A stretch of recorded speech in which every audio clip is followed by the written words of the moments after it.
Hi everyone, I am doctor Panchal. हम अपनी पहली वीडियो में सैचुरेटेड सॉल्यूशन क्या होता है, अनसैचुरेशन क्या होता है, उसके बारे में डिस्कस कर चुके हैं। आज का हमारा जो टॉपिक है वो है solubility of A solid in a liquid. अगर हमें सोल्युबिलिटी को समझना है तो हमें सैचुरेटेड सॉल्यूशन क्या होता है उसको समझना होगा। तो आइए पहले देख लेते हैं सैचुरेटेड सॉल्यूशन क्या होता है। अगर हम एक बीकर लें, यहाँ पर ये मैंने एक बीकर लिया, इस बीकर में मैंने कोई सॉल्वेंट यहाँ पर ऐड कर दिया। ये मेरे पास एक सॉल्वेंट है, सॉल्वेंट मैंने इस बीकर में लिया और कोई ऐड किया एक सॉल्यूट। ये मैंने एक सॉल्यूट हमने ले लिया। अब ये हम रिएक्शन कर रहे हैं 25 डिग्री सेंटीग्रेड पर, ये हम प्रोसेस कर रहे हैं, यानी कि रूम टेम्परेचर पर हम ये प्रोसेस को प्रोसीड्स कर रहे हैं रूम टेम्परेचर पर। जब मैंने सॉल्यूट ऐड किया तो सॉल्यूट को अमाउंट को डालते डालते डालते एक कंडीशन ऐसी आ जाती है जहां पर और सॉल्यूट डिसॉल्व होना बंद हो जाता है। तो इसे सैचुरेटेड सॉल्यूशन कहा जाता है। जब मैंने अपनी लास्ट वीडियो में इसको अच्छे से समझाया हुआ है, आप और अच्छे से वहाँ समझ सकते हैं। हम आज की इस वीडियो में solubility of A solid in a liquid की बात करेंगे। हम इस वीडियो में सोल्युबिलिटी को देखेंगे, सोल्युबिलिटी क्या होती है, यानी कि किसी भी पर्टिकुलर सॉल्वेंट में पर्टिकुलर टेम्परेचर पर मैक्सिमम कितना सोल्यूट है, उसे डिसॉल्व है, उसे उस सोल्यूट की उस सॉल्वेंट में सोल्युबिलिटी कहा जाता है।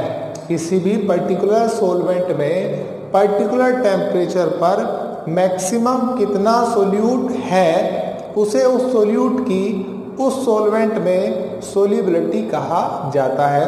हमने देखा, यदि हम देखते हैं कि अगर हमने शुगर लिया, यहाँ पर शुगर, और उसको वाटर में हमने ऐड किया, शुगर को हमने वाटर में ऐड किया, तो हम देखते हैं ये डिसॉल्व हो जाता है।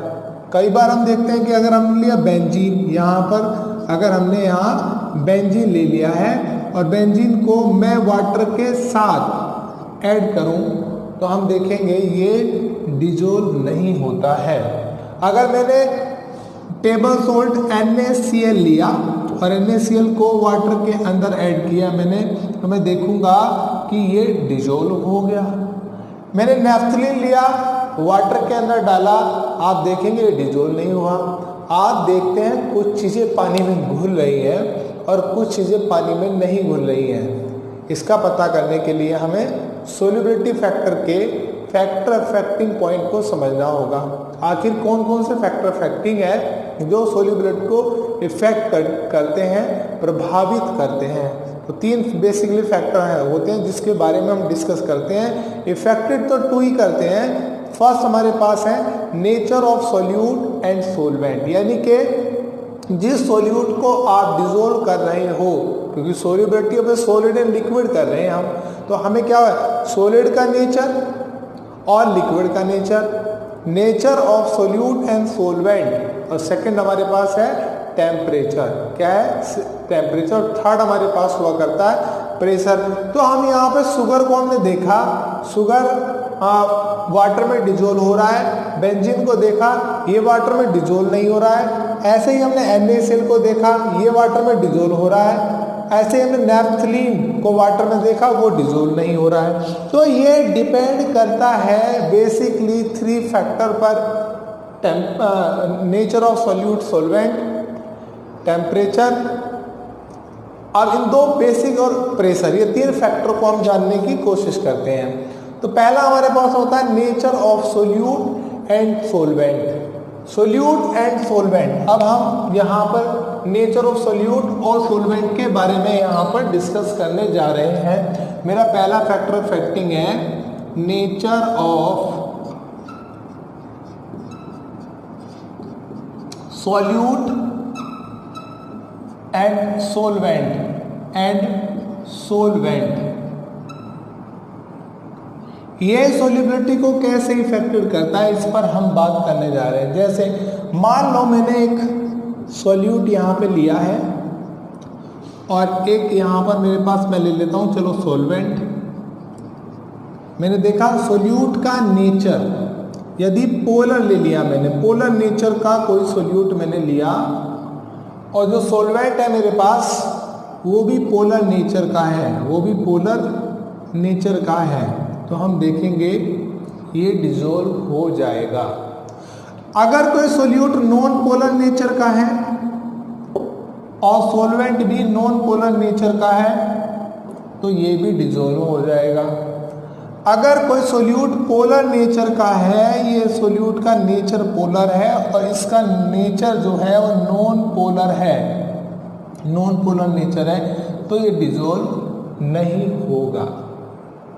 अगर हमारे पास सोल्यूट नॉन पोलर है और सॉल्वेंट हमारे पास पोलर है, अब क्या हो सकता है जी, अब भी डिसॉल्व नहीं होगा क्योंकि दोनों का नेचर सेम नहीं है।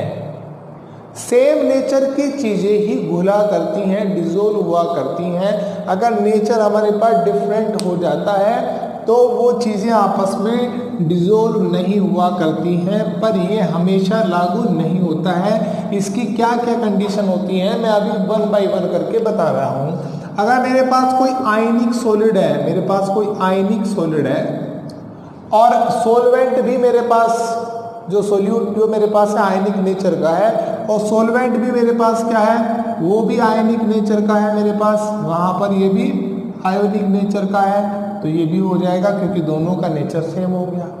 अगर मेरे पास कोवेलेंट नेचर का कोई सोल्यूट है और सॉल्वेंट का नेचर भी कोवेलेंट है तो ये भी डिसॉल्व हो जाएगा, पर कुछ शर्तें हैं वो मैं आपको अभी समझाने वाला हूँ।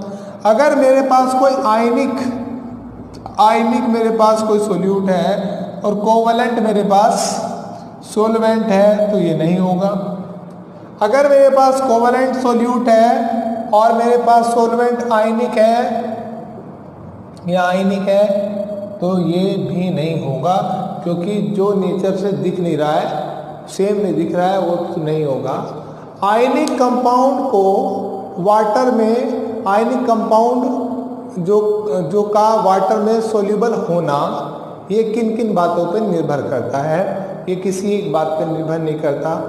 आप जानते हैं कि वाटर एक यूनिवर्सल सॉल्वेंट होता है क्योंकि वाटर की डाई इलेक्ट्रिक कांस्टेंट वैल्यू ज़्यादा होती है, इसीलिए हम वाटर को यूनिवर्सल सॉल्वेंट मानते हैं। और एक हाइड्रेशन एंथैल्पी और लैटिस एंथैल्पी। अब आप जानते हैं कि जब एक मोल, जैसे मैंने KCl ले लिया, जब एक मोल KCl को अट्रैक्ट होकर क्रिस्टल बनाया जाता है, K और Cl के बीच अट्रैक्शन हुआ और KCl का क्रिस्टल बनाया, जो एनर्जी रिलीज होती है उसे लैटिस एंथैल्पी कहते हैं। जैसे मान लो हमारे पास यहाँ पर हमने एग्जांपल लिया KCl का, ये देखो आप KCl, अगर सोल्यूट मैंने KCl ले लिया यहाँ पर, तब इस सोल्यूट को आप देखते हैं KCl को, अगर हम देखें इसका मेल्टिंग और बॉइलिंग पॉइंट ज़्यादा होता है। क्यों होता है?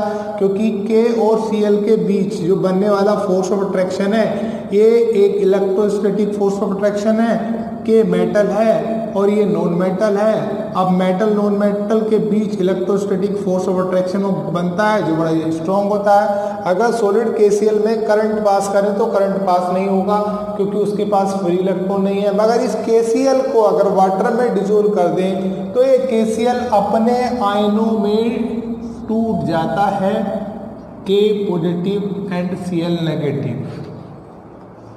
जब एक मोल KCl को अट्रैक्ट होने में, इसको उल्टा अगर माने हम, KCl को अट्रैक्ट होने में जो क्रिस्टल बनाने में जो एनर्जी हमारे पास रिलीज हुई उसको हम बोलते हैं लैटिस एंथैल्पी। अब वही ब्रेक करने की बात कर रहे हैं हम, यानी कि KCl को बनाने में जितनी एनर्जी रिलीज यानी कि स्पेंड हुई या खर्च हुई उसकी लैटिस एंथैल्पी। अब इसको उल्टा पढ़ लेते हैं कि K और पॉजिटिव और Cl नेगेटिव में भी उतनी एनर्जी होगी और वही ब्रेक करने में हमें देनी पड़ेगी वो एनर्जी। अब इस KCl से K पॉजिटिव आयन यानी कि गैस और Cl नेगेटिव बोन एबर साइकिल में हमने पढ़ा है, यानी कि KCl से K positive Cl negative gases ion का फॉर्मेशन करने में जो एनर्जी यूज हो रही है उसको हम बोले लैटिस एंथैल्पी। जब वाटर इसके संपर्क में आएगा, यहाँ पर वाटर इसके संपर्क में आ गया, वाटर यहाँ पर और ये वाटर इसके संपर्क में आ गया, तो यहाँ पर K पॉजिटिव एक्वस और Cl नेगेटिव एक्वस कंडीशन में जो आया उस एंथैल्पी को आप बोलेंगे हाइड्रेशन एंथैल्पी।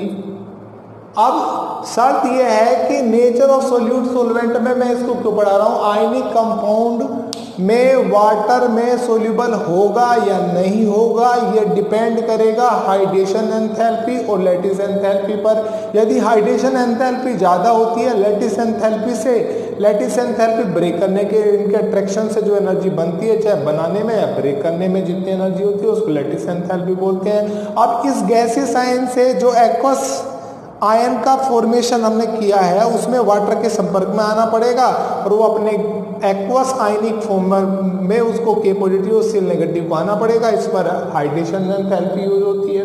अब यहाँ पर जो हाइड्रेशन एंथैल्पी बन रही है उसकी वैल्यू लैटिस एंथैल्पी से ज़्यादा होनी चाहिए।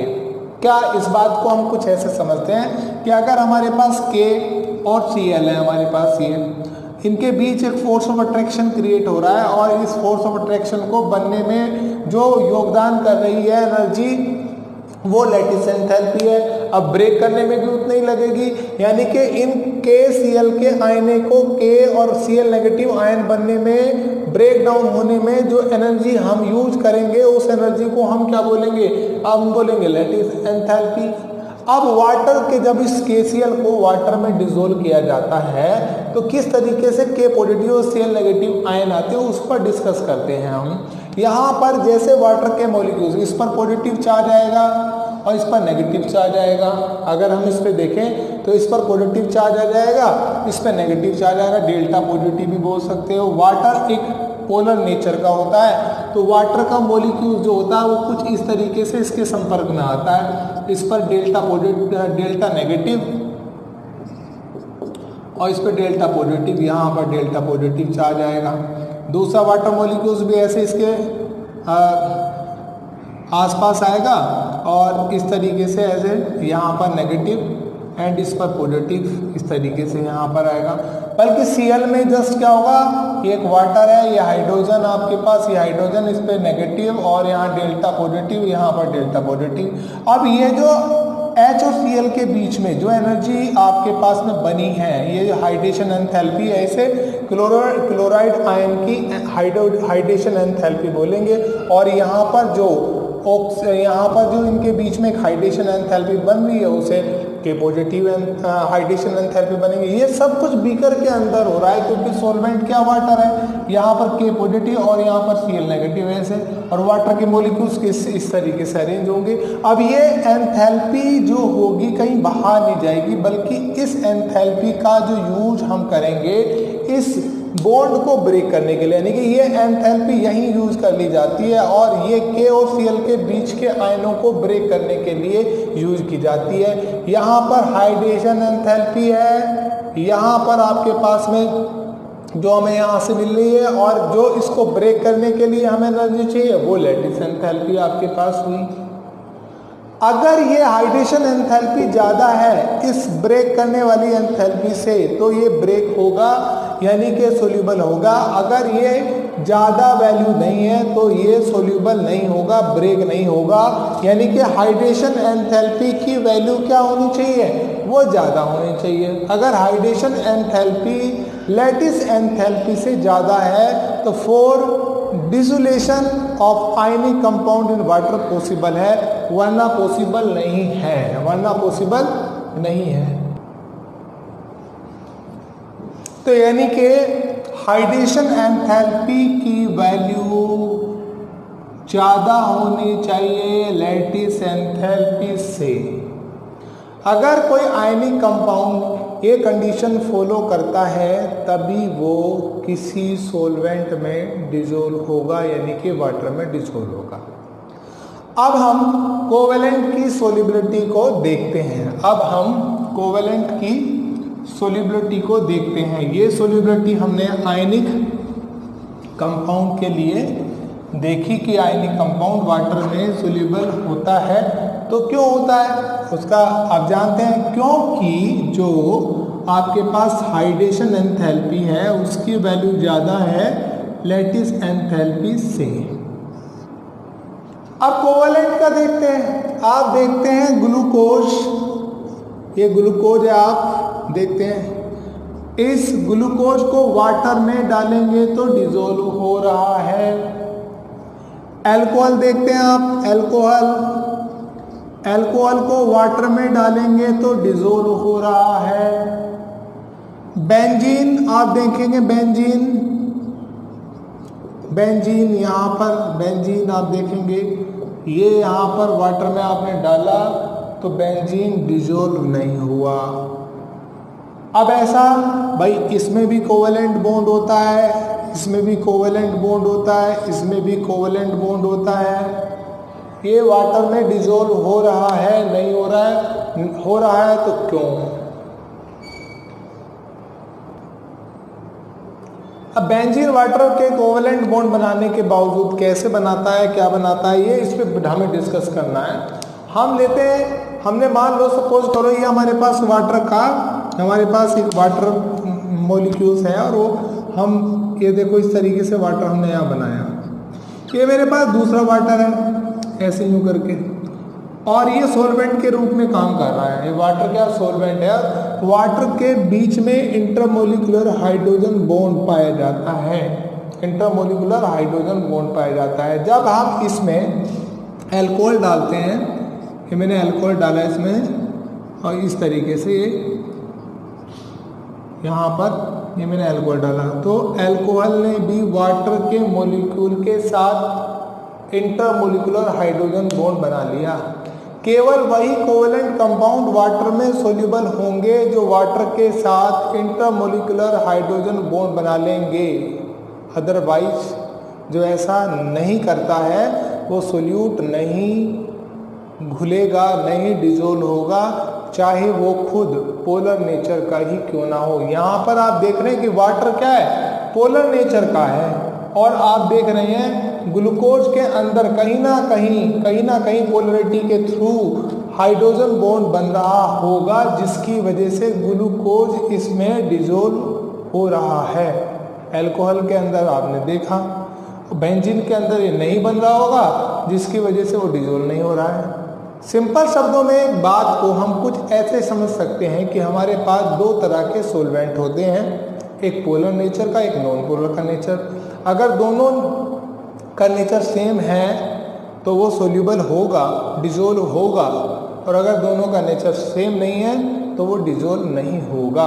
कोवेलेंट में इंटरमोलिकुलर हाइड्रोजन बॉन्डिंग होती है, पूरी ऑर्गेनिक केमिस्ट्री में इसी के बारे में हम डिस्कस करते हैं। और आयनिक में हाइड्रेशन एंथैल्पी, लैटिस एंथैल्पी का रिलेशन जो मैंने बताया आपको। इसके अलावा डाइलेक्ट्रिक कांस्टेंट वैल्यू जो वाटर के अंदर सबसे ज़्यादा होती है, इस पर हमने 2 पॉइंटों को ध्यान देना है। अब जो हमारे पास सोल्वेंट होते हैं, अगर हम इनको भी देखें तो हमने बोला अभी आपसे कि हमारे पास जो सोल्वेंट होते हैं, यहाँ पर हमने सोल्वेंट देखा, यहाँ सोल्वेंट, इन सोल्वेंट का जो नेचर है वो भी 2 तरीके का है, एक पोलर सोल्वेंट यहाँ पर और एक नॉन पोलर सोल्वेंट। ये आप देखो, पोलर आपके पास कौन कौन से हो सकते हैं, अभी आपने डिस्कस किया वाटर पोलर है साहब, बिल्कुल पोलर है। आपने देखा CH3CH2OH यानी कि C2H5OH, ये भी पोलर है। CH3OH ये भी पोलर है, आप देखें ये भी पोलरिटी रखता है, तो ये भी पोलर है। CH3COOH ये सब पोलर सोल्वेंट हैं। और नॉन पोलर कौन सा है आपके पास, CCl4 कार्बन टेट्राक्लोराइड, ये नॉन पोलर सोल्वेंट है। बेंजीन, ये बेंजीन जो होती है ये नॉन पोलर सोल्वेंट है। डाई इथाइल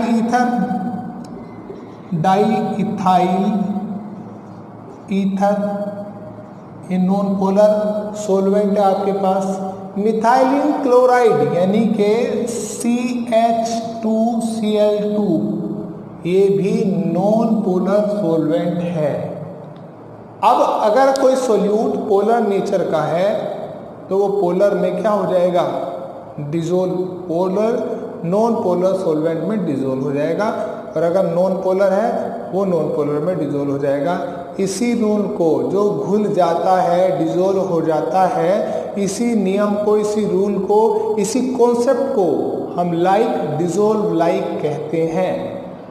अब सेम नेचर की चीजें डिजोल्व हुआ करती हैं, और वो डिजोल्व होने का कारण क्या है ये मैंने अभी आपके साथ में डिस्कस किया। पहले हमें उस सोल्यूट का नेचर देखना है।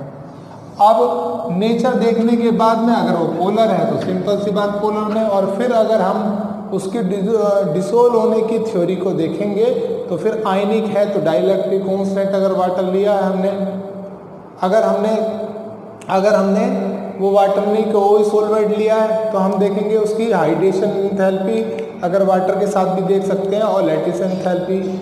अगर हाइड्रेशन एंथैल्पी ज़्यादा है लैटिस एंथैल्पी से तो निश्चित रूप से वो डिसोल्व हो जाएगा। कोवैलेंट में हम क्या देखेंगे, इंटरमोलिकुलर हाइड्रोजन बॉन्डिंग। ये हमारा पहला इफेक्ट था जो solubility of solid in liquid के साथ था। अब हम इसके दूसरे इफेक्ट को पढ़ते हैं, यानी कि टेम्परेचर पे बात करते हैं। हमारा जो सेकंड इफेक्ट है तो बच्चों क्या है आपका, टेम्परेचर। क्या है, टेम्परेचर। आपके पास में टेम्परेचर पर हम बात करेंगे। ये हमारा सेकंड इफेक्ट है, यानी कि जब किसी सोल्यूट को सॉल्वेंट में पर्टिकुलर टेम्परेचर पर डिसोल्व करते हैं, सैचुरेटेड कंडीशन रीच होती है। अब और डिसोलेशन पॉसिबल है या नहीं है, अगर नहीं है तो हम क्या करते हैं, अगर हम चाहते हैं कि सोल्यूट और डिसोल्व हो, अगर हम चाहते हैं सोल्यूट और डिसोल्व हो तो हम क्या करते हैं, हम उसको हीट कर देते हैं। हम उसको क्या कर देते हैं, हीट कर देते हैं। जब हम अगर हीट कर देते हैं किसी सॉल्यूशन को और फिर सोल्यूट ऐड करते हैं तो हम पाएंगे कि डिसोल्व और सोल्यूट हो जाता है, परंतु ये ऐसा हो संभव नहीं है। डिसोलेशन की प्रोसेस क्या है कि मान लो हमारे पास सोल्यूट है, ये मेरे पास एक सोल्यूट है, और इस सोल्यूट को मैंने सोलवेंट में मैंने ऐड कर दिया और मेरे पास सॉल्यूशन बन गया। मेरे पास क्या बन गया, सॉल्यूशन बन गया। ये मेरे पास सॉल्यूशन बन गया है, ये मेरे पास सॉल्यूशन बना। अब सॉल्यूशन को आपने हीट दी और हीट दिया आपने, और आपने देखा कि डिसोल्यूशन प्रोसेस हुई, यानी कि और सोल्यूट आपके पास में क्या हो गया, आपके पास में डिसोल्व हो गया। क्या आ गया, डिसोल्व हो गया। पर क्या करते हैं, अगर हम देखें इस सोल्यूट और सॉल्वेंट को सेपरेट करना तो हम क्या करते थे, क्रिस्टलाइजेशन। क्या करते थे, क्रिस्टलाइजेशन, यानी कि क्रिस्टलाइजेशन की प्रोसेस के थ्रू हम सोल्यूट और सॉल्वेंट को सेपरेट कर लिया करते थे, यानी कि डिसोल्यूशन और क्रिस्टलाइजेशन दोनों एक दूसरे के अपोजिट क्रिया हुई। अब हम अगर हीट करने के बाद हम देखते हैं कि वो सोल्यूट घुल जाता है, सोल्यूट सॉल्वेंट डिसोल्यूशन के प्रोसेस के थ्रू और मोर सोल्यूशन बना रहा है और क्रिस्टलाइजेशन के थ्रू वापस आ रहा है। At the time of saturation RF equal हुआ rate of forward reaction equal हुआ RBK, यानी कि rate of forward reaction equal है रेट ऑफ बैकवर्ड रिएक्शन के, और उस कंडीशन को हम क्या बोलते हैं, इक्विलिब्रियम। अगर हम डिसोल्यूशन की प्रोसेस को एक एंडोथर्मिक प्रोसेस माने, हम ये माने कि एक एंडोथर्मिक प्रोसेस है। अब सिंपल सी बात है, एंडोथर्मिक प्रोसेस है तो डेल्टा H की वैल्यू क्या हो गई, पॉजिटिव।